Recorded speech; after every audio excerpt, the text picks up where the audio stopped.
طالبانو علماو د یهودو به حق پټاو. تورات کې ډېرې خبرې به وي طالبانو، خو د علماو ته به د عامو خلکو چې دهقانان ولو میږې به یې څرولې. دوی به طالبانو کال کې خپلو علماو ته پیسې ورکولې او د مننه به یې کوله چې تاسې د مونږ دین راته ساتلی ده. نو علماو ته به حق معلوم چې رسول الله راغلی د دوی به طالبانو د غلق پیسو په مقابل کې د رسول الله صفت سم نه ذکر کو. د رسول الله تورات کې راغلی تورې سترګې به وي، داسې سقه به یې داسې وي، دوی به ویلې شنې سترګې به قصدن به طالبانو پټو چې پیسې را باندې باندې نسي.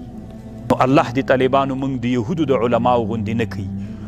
ممکن داسې شته طالبانو کله حق ورته معلوم وي طالبانو چې دا جایز نه ده، خو د ده پکې ګټې نه ترې نه تېرېږي. د موږ ټوله حنفي فقه تر دې نه ډکه ده طالبانو چې په عشر باندې امامت نه صحیح کېږي.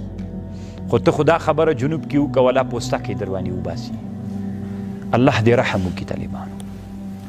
دغسې چې تاسې علما سوئ تاسې په دې یو تحقیق وکئ وروسته له هغه نه چې الله نو بیا د علما ولې داسې کوي، نو بس فایده یې ده پکې چې کله فایده هم سوله بیا. نو طالبانو په تعلیم د قرآن باندې روح المانی وی اجره جایز ده. له دې آیات نه چې څوک استدلال کوي هغه صحیح نه ده.